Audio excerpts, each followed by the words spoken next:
McLeod to give us some opening remarks. Hello everyone, it's good to be here with all of you tonight and thinking about what to talk about. We're getting close to the Feast of St. Therese, right, October 1st, and thinking about spiritual childhood, simplicity, seeking the little way. I was reminded of a story where when I was younger, we had this huge rock out in front of my house, and I have a twin brother, and the rock would be everything. It would be like a spaceship, it would be an elephant, we would ride it, and whatever we would imagine it to be. And then later on, more recently, there was some of the little neighbor kids came over. There was a little boy, I think he was about like 3 or 4 years old, and all of his brothers and sisters were climbing on this huge rock, and he just looks up and he says, "Pick me up, I'm too little."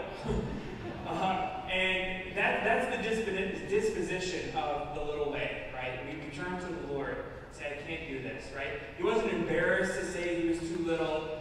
He said it with such simplicity, such confidence, and that's how we approach the Lord, right? To see him as our Father, as we place all of our confidence in him. So let us, imitate St. Therese and her little way as we prepare for her feast day. A lot of great feast days right after that. Jerome's tomorrow, and then St. Therese. So take care. All right, thank you, Father Matt. And just from some information about this evening, we will have confessions during the talk, so if you're interested, Father David Pelican is going to be over here. We have Father Bob back there, and then Father McLeod will be over in this area. So feel free throughout the talk, if you're interested in going to confession, that will be available to you. So my name is Trey Bauman. I'm the president here of YCP Detroit. And before I introduce our speaker, I just wanted to notice everybody received a card when you came in, or hopefully you did receive a card. Tonight, we have a wonderful presentation, and throughout the presentation, if you have any questions, feel free to text that question to this number on the card at the very top left. It's 313-483-7272. If any questions should arise, and we'll be sure to hopefully answer those during the Q&A portion. So without further ado, joining us tonight is someone who knows firsthand what it's like to prioritize faith and family within your career. Ray Scott spends his time managing over 174,000 employees globally while keeping two of his values at the forefront, his faith and his family. As the CEO of Lear Corporation, one of the largest automotive suppliers in the world, Ray has learned how to balance his demanding work-life responsibilities both at home and with God. Tonight, he'll be sharing his success in ways he's learned how to prioritize his faith and family throughout his career. Ray is married to his wife, Maria. They both attend the Holy Name Parish in Birmingham. And so without further ado, I'd like to welcome up Mr. Ray Scott.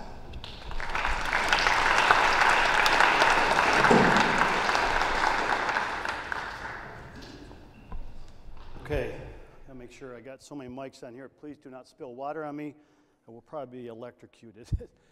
Haven't done this 2-3 mic thing. But thank you, Trey, for the introduction. That was very nice. And Father Matt, thank you for the opening remarks on presiding over Mass and delivering such a meaningful homily. And, Father Matt, I hope you know you have a superpower being able to not wake up during the night. So you truly are blessed.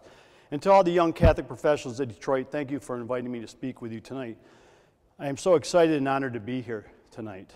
Since May, I've had the opportunity to give important speeches to the Michigan State graduate students and to the Automotive Hall of Fame, but this is the most personal occasion for me because I view it as an obligation and hopefully help young Catholics prioritize their faith and family while succeeding in their own careers. I hope I can do that tonight by giving you insight into how I dealt with 3 experiences in my past, 2 of which happened years ago when I would fit into the group's demographics. So it was a long time ago as a young Catholic professional.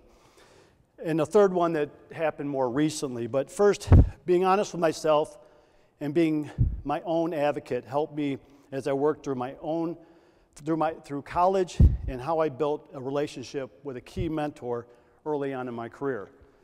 Secondly, when I took over a very challenging assignment overseas, and I was moved, and my young family was moved, and having the trust that God had a plan for me, because I can assure you at the time it wasn't clear. And the third story that happened just a year ago, assisting people and knowing you have a platform to give, because to whom much has been given, much is expected. I've never stopped drawing on my faith to help make important decisions, or simply welcome an opportunity to learn, meet people, or visit a place for the first time. Tonight is just another example of that. This is my first time to Divine Child, so I researched a little bit and discovered the parish was founded 71 years ago this month. It was 1950. Mass was still spoken in Latin, and there was no school on the property. Today, Divine Child is a 20-acre campus with space for academics, athletics, and worship. There are more than 850 students alone at the high school, making it the largest co-ed Catholic school in the state of Michigan. Certainly, the parish's growth and success has been dependent on many factors. Over the last 7 decades, Divine Child welcomed new pastors, accepted changes to the language and responses used during Mass, and made decisions about new construction and building renovations. Clergy and parish members accomplished all of this with a combination of hard work and prudent decision-making by trusting their faith in God's plan. In a very similar way, my Catholic faith helps me navigate the challenges and opportunities I face personally and professionally every single day. Managing Lear, one of the largest automotive suppliers in the world, my job has provided a wonderful journey for my family and me. It has exposed me to many different cultures and allowed me to meet many interesting people. I am not naive to think that you haven't already learned key lessons along your own path. And I certainly don't pretend to have it all figured out, because I don't. I am still learning every single day. But my hope is that by sharing some of my own experiences tonight, that it will help you progress in your own careers and faith. My first piece of advice is easy to say, but very difficult to do. Be honest with yourself and be your own advocate. Because it is hard work to prioritize faith and family while balancing a very demanding career. Reflecting on my life and career reminds me of an illustration I've shared with my wife, Maria, who's here tonight, and my children, Jake, Joshua, and Jenna. Okay, I'm going to try to give you a picture. It's an illustration that gives me a perspective of humor when faced with decisions. It shows a man praying while holding a shovel and looking over a beautiful countryside. And the man is looking up and praying to God for a hole. The caption to the picture says, God gave you the earth and the shovel, but you have to dig the hole yourself. I think to this illustration, and I think this illustration is perfect because I believe God provides the tools to put you in the situation. And some of those are very challenging situations, but it is up to you to cooperate and do the hard work that is in front of you. This conviction was formed at an early age for me. Growing up in Flint, Michigan, we didn't have a lot of money, but my parents provided me with an incredible gift. They sent me to the local parochial school, Flint Powers. While there, I developed a very strong moral compass, problem-solving skills, and a positive outlook. I was also blessed to meet my wife. With her support and my faith as my guide, I worked my way through college, paying for my own tuition while carrying a full course load. Juggling a job and classes helped me recognize the value of hard work. But I also learned how to manage my time and make sure that I balanced work and my own well-being. To know when to take breaks and to spend time with my family and friends and just take care of myself. I carried that principle with me into my professional career, which I started as an intern at Lear Corporation in 1988. Back then, there was not an option to work remotely. Playing ping pong in the office was not there, and you couldn't bring your dog to work. I had a mentor early in my career, and he was very successful at his job, but he was all about work all the time.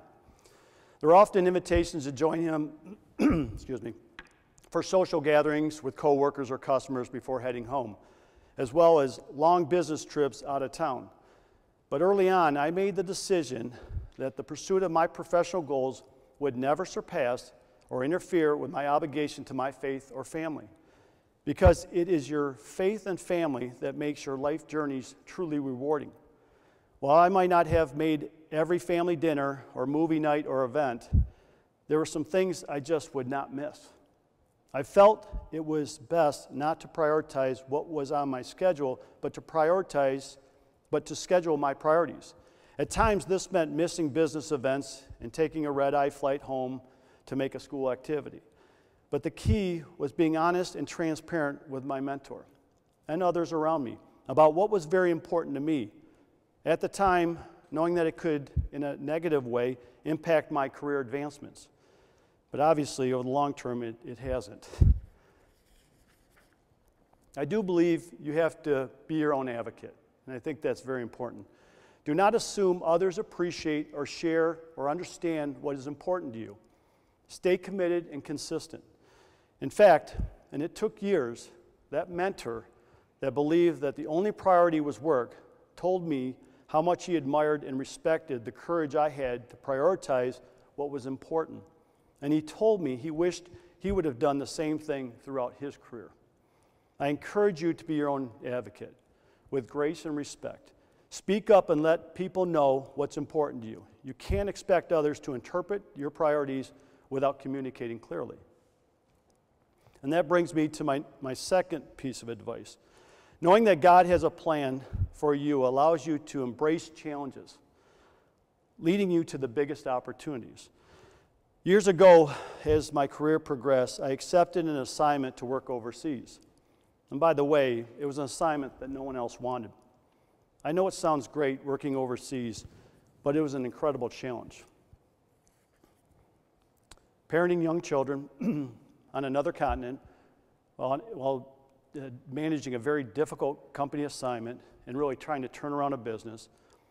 I had moved my 2 young sons and asked my wife to even suspend her career. I had temporarily suspended my graduate degree.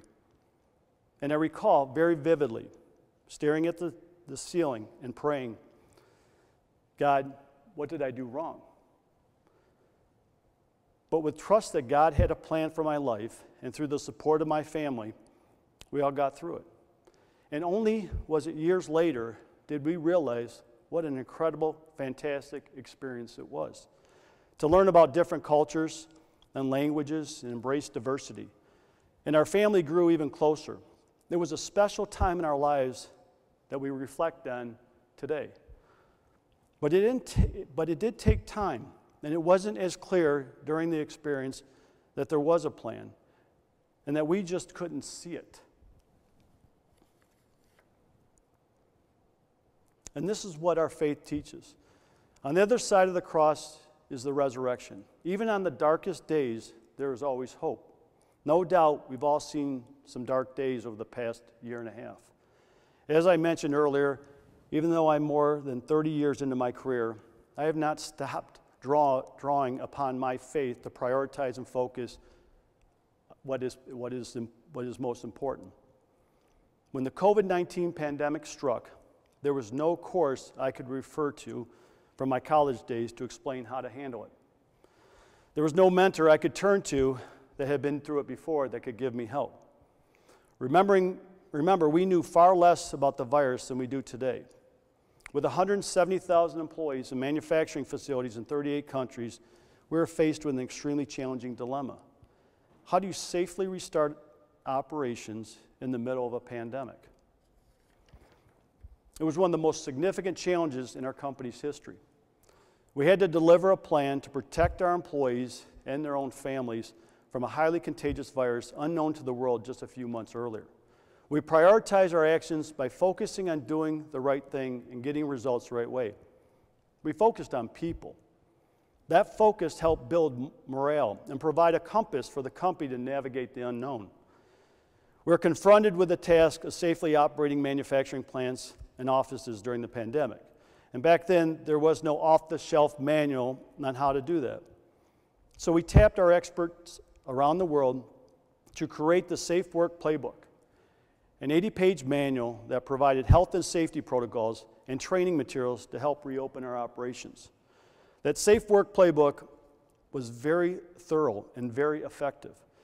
When government restrictions were lifted, we safely ramped up production very quickly and began supplying our customers again.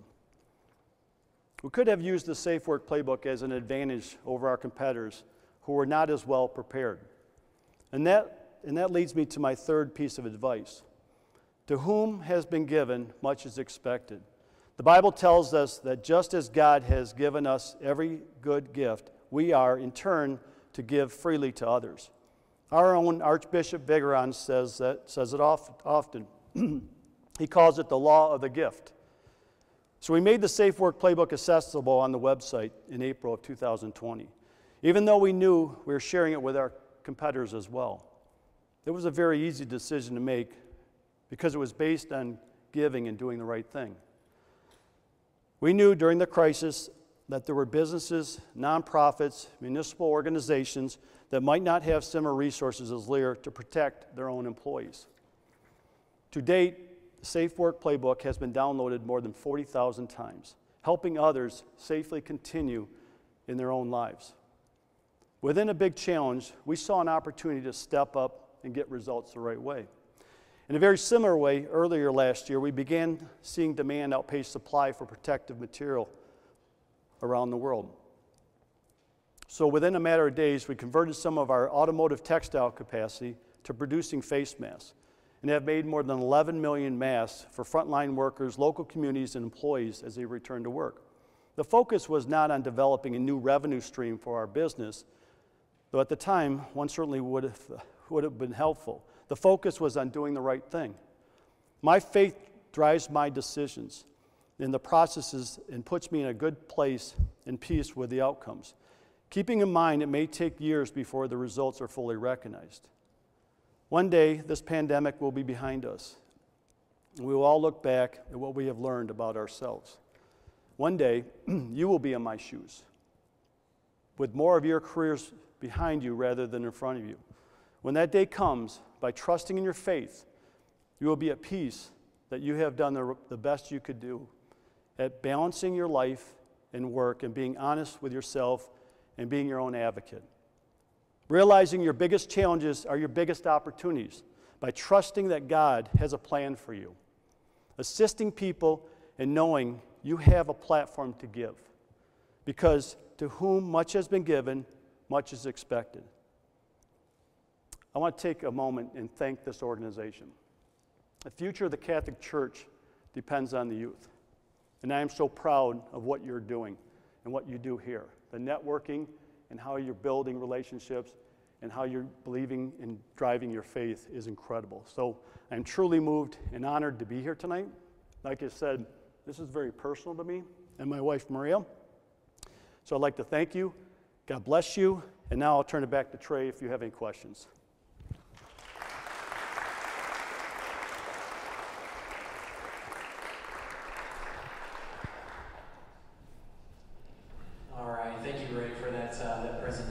So once again, we'll move into our Q&A session. If you do have a question on your postcards, there's a number that you can text in a question, 313-483-7272.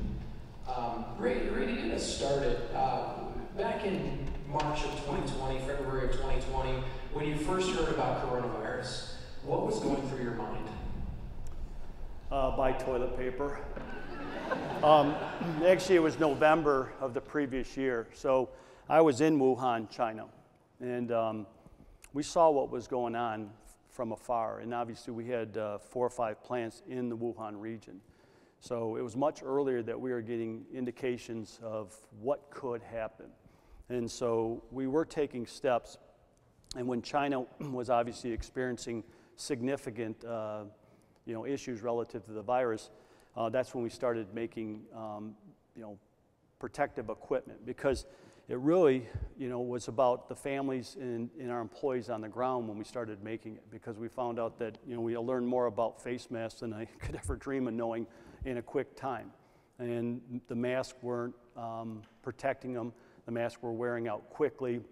They're trying to wear the mask around the clock, and their family members didn't have masks. And so we started learning quite a bit early on, and that's when the plants started experiencing different situations in, what I thought was we need some type of way to protect our employees at the same time producing parts, because we're expecting our plant managers to be the experts at manufacturing parts, but also, more importantly, protect our people. And so that was when we started really working on a way that we could create a manual that could be published and sent to the plants so that it could be used as all the best practices around the world that were known at that time. It was a living document that was put in place. And then I think, even more importantly, when I talk about people, in the darkest days, we didn't go through significant layoffs. We really looked at supporting our employees around the world and making sure that they had at least the idea that they weren't losing their jobs. And I thought that was very important. And so there was a lot of steps we took, and they were all focused on the people. So kind of switching gears a little bit, maybe you mentioned early on in your career when you had someone that you said you took a flight home and I had to be with family. Was there ever a situation that you encountered where they said, no, you have to be at work? How did you handle that if you really had to be home with your family? Yeah, I think when I say be respectful, there's a skill to it. I never encountered that. I think when I say you have to be your own advocate, you have to speak very clearly and not leave it to interpretation. So I think I talked about it enough. I made it very clear. I would really talk about it even before the event would occur, so it was obvious. And I never had that issue, but I think it came down to being respectful and making sure that I was very clear with my intent and what was going to happen. And so I don't think I left it open to suggest there might be an alternative. Yeah, so along those same lines, in your current role, how do you specifically, or maybe Lear in general, how do you encourage families, encourage that life balance within Lear?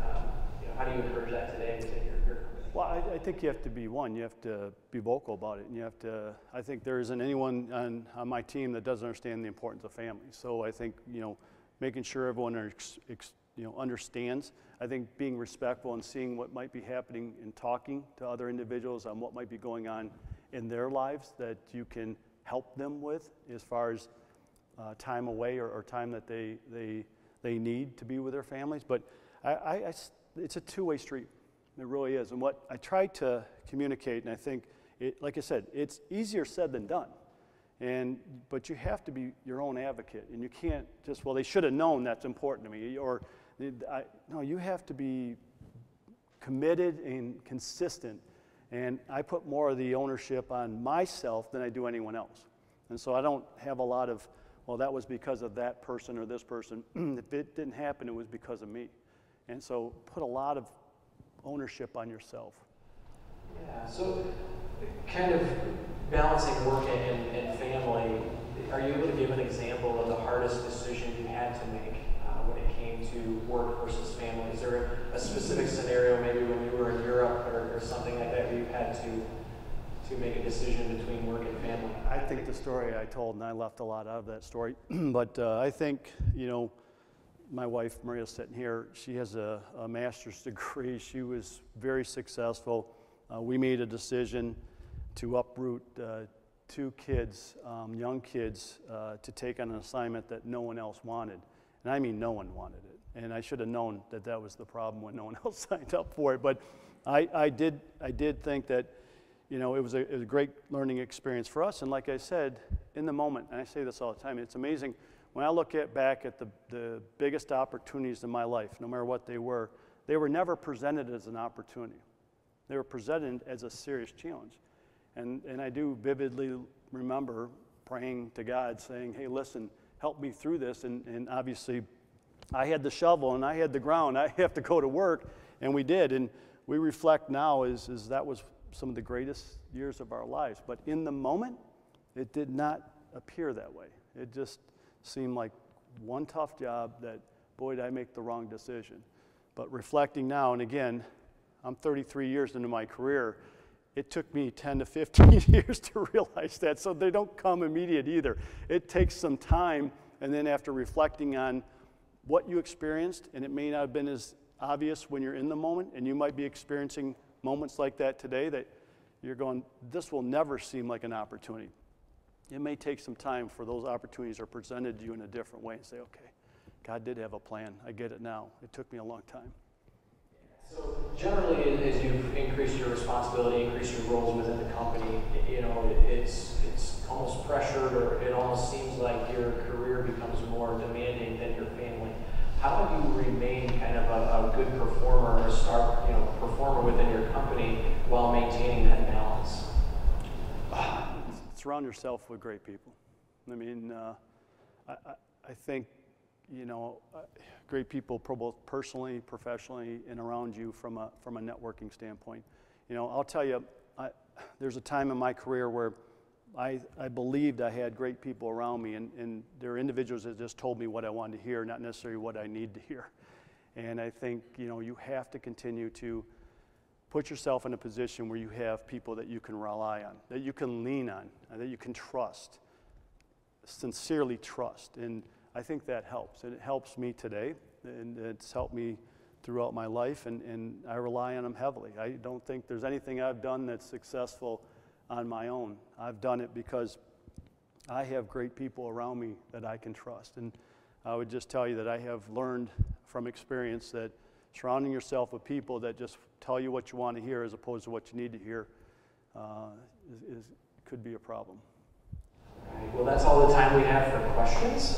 Ray, on behalf of YCP Detroit, we wanted to gift you and thank you for coming out. It is a statue of St. Joseph, our patron saint for YCP Detroit. Great, thanks. Thank you for thank you for what you're doing. Thank you.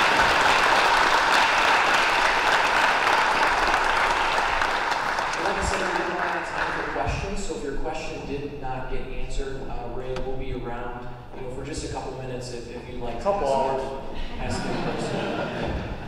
So with that, I'd like to invite Dave Fernandez up for our closing announcements.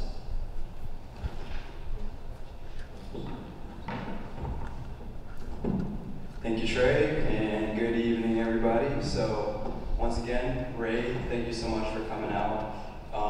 During your speech, you mentioned how the future of the Catholic Church relies mainly on the young people coming up, and I think it's just as important to have role models and leaders like you stepping up to help guide us and provide inspiration as we grow in our faith.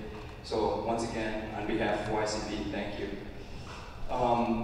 I would like to thank our sponsors for tonight and for our chapter. So our sponsors, Leader Corporation, Alliance Catholic Credit Union, Clarions Technologies, DTE Energy, Penske Corporation, Ascension Health, and Weingarts. So thank you to the sponsors for helping finance us and helping us host events like this. And once again, I'd like to thank all of you for coming out. I was talking to a lot of people tonight, and lots of new faces out here, which is great. So one thing real quick, when you're walking in, you were most likely handed a QR code. If you've already been here, you know the drill, but for the people who are new, the QR code is basically a feedback and a survey for us to know how we did. Did you love the event? Did you hate the event? Let us know your comments and concerns, and you know, we really appreciate to hear from each and every single one of you. And you know, the month of October is right around the corner. We want to really keep the momentum going. So October 9th, we have our next event, which is our homeless ministry. It'll be at St. Aloysius in downtown. So we would like to see all of you there and you know, keep going strong. And then October 27th, we have our next ESS event, and it will be Vito Zuccaro speaking, and he is a director at the U.S. Army. So we would like to see you all there, and thank you once again for coming out, and I'm going to toss it back to Trey.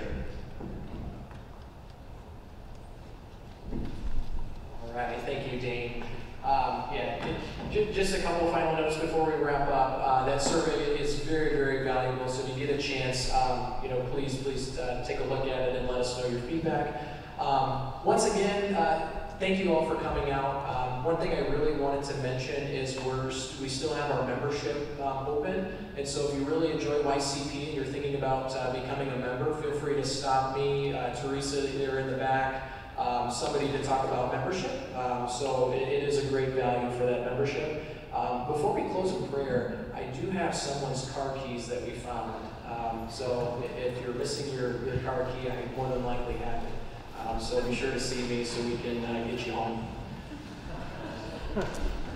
So without further ado, I'd like to go ahead and close in prayer. And if you were all handed a prayer card when you walked in, we'll go ahead and pray that together. So in the name of the Father, and the Son, and the Holy Spirit, amen. Saint Joseph, by the work of your hands and the sweat of your brow, you supported Jesus and Mary and had the Son of God as your fellow worker. Teach me to work as you did, with patience and perseverance, for God and for those whom God has given me to support. Teach me to see in my fellow workers the Christ who desires to be in them, that I may always be charitable and forbearing towards all. Grant me to look upon work with the eyes of faith, so that I shall recognize in my share in God's own creative activity and in Christ's work of our redemption, and so take pride in it. When it is pleasant and productive, remind me to give thanks to God for it. And when it is burdensome, teach me to offer it to God in reparation for my sins and the sins of the world. Amen. In the name of the Father, and the Son, and the Holy Spirit.